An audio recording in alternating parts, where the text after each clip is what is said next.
Siendo un fiel representante de la generación Z, vivo en una constante lucha por no caer en la nostalgia. Siento que estos últimos años se han vuelto mucho más pesados, llenos de responsabilidades. Y como para casi todo el mundo, la pandemia marcó un antes y un después. Por eso, suelo ver los años anteriores a la pandemia como probablemente los mejores años de mi vida, llenos de esperanza y motivación. Y hablando de nostalgia, debo decir que al haber tenido mi infancia en los años 2000, he sido testigo de varias etapas del Internet.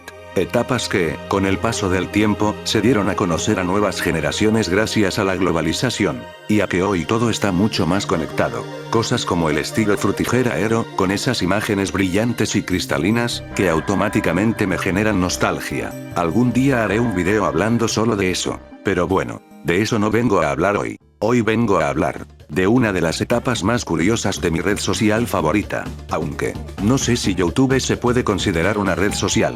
Hablo de esa época, en la que YouTube estaba plagado de teorías conspirativas, sobre caricaturas que estaban en emisión en ese entonces.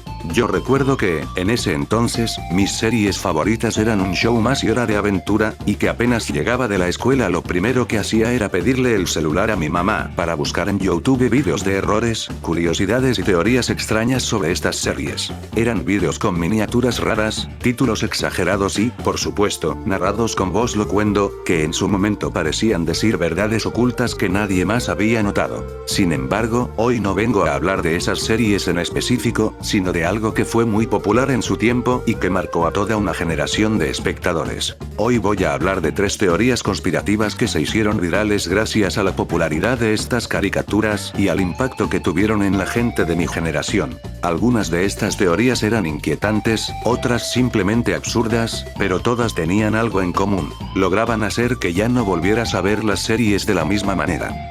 ¿Se acuerdan de Phineas y Ferb?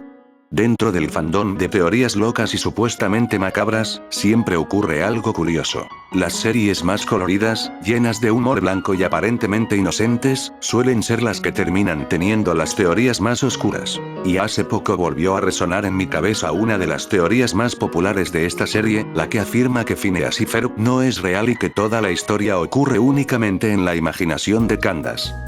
Toda la serie, todo lo que pasa, simplemente está en la cabeza de Candace. Ella dicen que está enferma y ve cosas. Por eso nunca le creen. Por eso la madre nunca ve lo que está pasando, porque realmente ella está enferma. Todo esto viene a raíz de que Phineas, que es su hermano, cuando era pequeño... Así es, esta teoría plantea que la verdadera Candace ha perdido la cordura debido a una serie de eventos traumáticos que ocurrieron durante su infancia y que marcaron su vida para siempre. Según esta teoría, Phineas era su hermano menor y desde pequeño sufría acoso constante en la escuela, ya que otros niños lo consideraban demasiado raro, demasiado inteligente o simplemente diferente.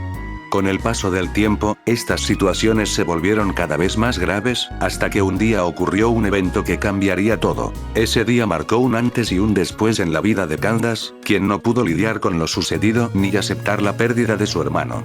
Desde ese momento, su mente comenzó a crear una realidad alternativa en la que Phineas seguía con vida y podía disfrutar de interminables días de verano. En este mundo imaginario, Phineas pasa su tiempo construyendo inventos imposibles junto a su hermanastro Ferb, quien dentro de la teoría es representado como un personaje callado y pasivo, lo que muchos interpretan como una forma en la que Candace completa la fantasía sin necesidad de darle demasiada profundidad. La verdadera razón por la que su madre nunca logra ver los inventos de Phineas y Ferb sería bastante simple. En realidad, ellos no están ahí. Y mientras más intenta Candace convencerla de que todo es real, más evidente se vuelve su desconexión con la realidad. Incluso el villano del programa, el Dr. Doofenshmirtz, adquiere un significado completamente distinto dentro de esta teoría. Se dice que en realidad representa a la psicóloga de Candace, a quien visita con frecuencia, y que la exagerada rivalidad entre Doofenshmirtz y Perry el ornitorrinco es solo una distorsión creada por su mente. De hecho, algunos fans afirman que las constantes derrotas del Dr. Doofenshmirtz simbolizan los intentos fallidos de ayudar a Candace a enfrentar la verdad, mientras que Perry representa la parte de su mente que trata de mantener todo bajo control. Una de las supuestas evidencias más citadas por los fans aparece en el episodio Wizard of Oz, donde Candace vive una parodia del mago de Oz y Doofenshmirtz aparece como la bruja malvada, lo que sugeriría que Candace es plenamente consciente de esta figura y de la influencia negativa que ejerce en su vida. Para muchos, esta teoría no tiene sentido alguno y es solo una exageración creada por internet, pero durante años fue una de las más comentadas y debatidas, logrando que miles de personas volvieran a ver la serie con otros ojos. Obviamente, cuando éramos chicos creíamos cualquier cosa que tuviera música inquietante y voz locuendo. En ese entonces, si un video narrado por locuendo decía que todo era producto de la imaginación de alguien, automáticamente lo dábamos por confirmado.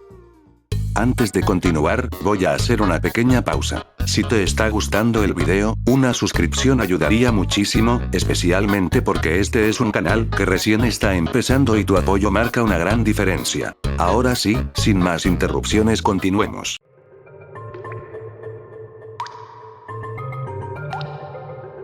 Si hablamos de teorías que parecían tener sentido cuando éramos pequeños, hay una que probablemente fue de las primeras en volverse realmente masiva en internet, y no viene ni de un show más ni de Hora de Aventura, sino de una serie que marcó la infancia de millones alrededor del mundo: Pokémon. Porque si creciste viendo Pokémon, seguramente recuerdas perfectamente ese primer episodio, el momento en el que Ash Ketchum decide proteger a Pikachu de una bandada de Spearow, una escena intensa, caótica, con rayos cayendo por todos lados y Ash recibiendo múltiples descargas eléctricas, hasta quedar inconsciente mientras la pantalla se ilumina por completo. Y según una de las teorías más famosas que circularon en YouTube hace años, ahí termina todo, porque esa escena no sería el inicio de la aventura, sino el momento exacto en el que Ash entra en coma, y todo lo que vemos después, las regiones nuevas, los Pokémon legendarios, los viajes interminables y las ligas que casi gana, no sería más que una fantasía creada por su mente para escapar de la realidad. La teoría intenta respaldarse con detalles que, cuando éramos niños, parecían pruebas irrefutables. Ash nunca envejece, han pasado más de 20 años dentro de la serie y él sigue teniendo 10. Siempre está en el centro de los eventos importantes. Siempre conoce criaturas únicas. Siempre tiene otra oportunidad más, como si su cerebro estuviera construyendo el mundo perfecto donde su sueño de ser maestro Pokémon nunca se acaba. ¿Y si te dijera que la aventura de Ash en la Liga Pokémon es solo un sueño? Algunos fans sostienen la teoría de que Ash está en coma, sugiriendo que desde el primer episodio, Ash ha estado en un sueño profundo y todo lo que ha experimentado hasta el momento es parte de su imaginación. Por eso, hoy vamos a explorar la impactante teoría del coma de Ash que está volviendo a muchos fans de Pokémon. En su momento, esta teoría se volvió extremadamente popular en foros y vídeos narrados con voz locuendo, donde se analizaba cada escena buscando simbolismos ocultos, diciendo que los viajes representaban etapas emocionales, que las derrotas simbolizaban conflictos internos y que el universo entero era una construcción mental diseñada para mantenerlo en ese estado. Y lo más curioso es que cuando éramos niños, todo eso nos parecía profundo, casi revelador, como si hubiéramos descubierto un secreto oscuro que los creadores jamás admitirían. Pero ahora, viéndolo con más calma, también es evidente que Internet tiene esa costumbre de tomar una escena impactante y convertirla en una teoría deprimente solo porque sí, porque si uno quiere encontrar simbolismos los va a encontrar, aunque en realidad la explicación sea mucho más sencilla. Pokémon necesitaba durar años y mantener a su protagonista con 10 años es simplemente una decisión narrativa, no una tragedia médica encubierta. Aún así, durante mucho tiempo fue imposible volver a ver ese primer episodio sin que esa pequeña duda apareciera en la cabeza, preguntándonos en silencio si tal vez, solo tal vez, todo lo que vino después era parte de un sueño. Y eso es justamente lo interesante de esta teoría, no si es cierta o no, sino el hecho de que demuestra cómo, cuando éramos niños, creíamos que encontrar el lado oscuro de nuestras caricaturas favoritas las hacía más profundas, como si descubrir algo perturbador hiciera que nuestra infancia fuera más madura, cuando en realidad solo estábamos viviendo una de las etapas más creativas y exageradas del Internet. Que ahora recordamos con nostalgia.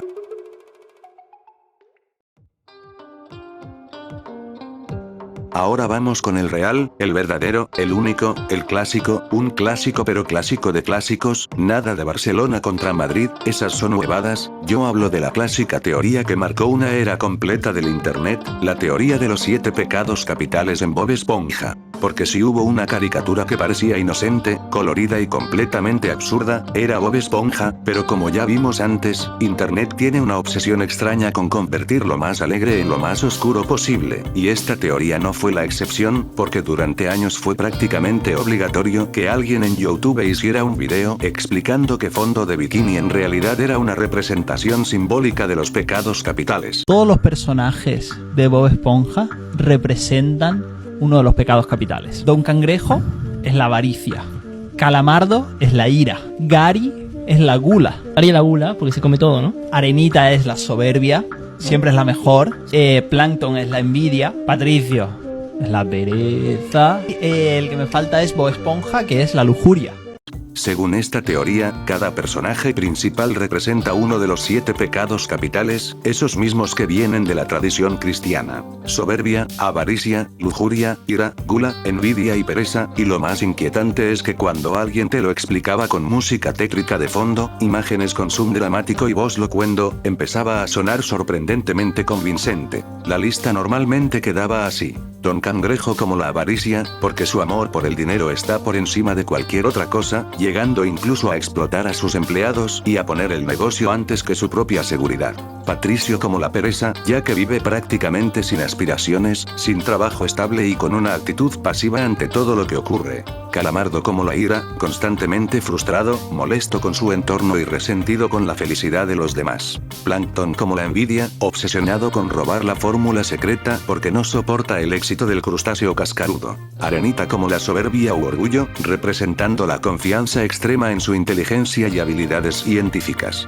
Gary como la gula, ya que muchas veces su motivación principal gira en torno a la comida. Y finalmente Bob Esponja como la lujuria, no entendida en un sentido romántico, sino como deseo excesivo, como amor desbordado por su trabajo, por sus amigos y por la vida misma, una intensidad emocional que nunca parece tener límites. Y cuando escuchabas todo esto con 12 años, empezabas a mirar Fondo de Bikini como si fuera un estudio psicológico profundo disfrazado de caricatura infantil, como si cada episodio tuviera un mensaje moral oculto que solo los verdaderos despiertos podían comprender. Pero la realidad es mucho más simple y mucho menos misteriosa, porque los personajes exageran rasgos de personalidad justamente para que la comedia funcione, para que cada uno sea fácilmente identificable y genere situaciones absurdas, no porque estén representando una alegoría moral perfectamente estructurada desde el inicio. Aún así, esta teoría se volvió tan popular que durante años fue imposible ver un clip de Bob Esponja sin que alguien en los comentarios escribiera pecados capitales, como si hubiera descubierto un secreto ancestral, y eso demuestra algo muy curioso, no importaba qué caricatura fuera, si era popular, internet iba a encontrar la forma de volverla perturbadora, profunda o innecesariamente oscura. Y pensar que nosotros, con toda la seguridad del mundo, veíamos esos vídeos y pensábamos que estábamos descubriendo filosofía avanzada cuando en realidad solo estábamos viendo una esponja que cocina hamburguesas bajo el mar.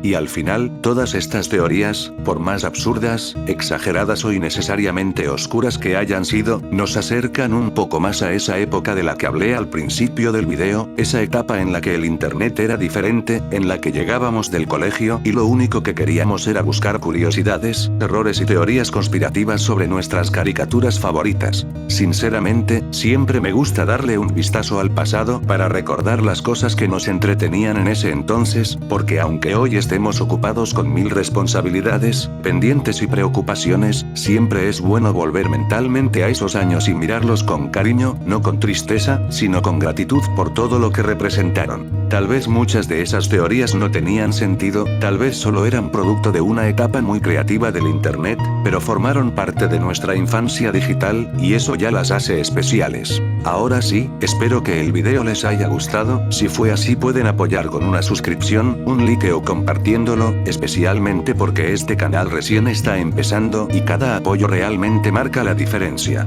Gracias por acompañarme en este pequeño viaje a la nostalgia. Bayover se despide.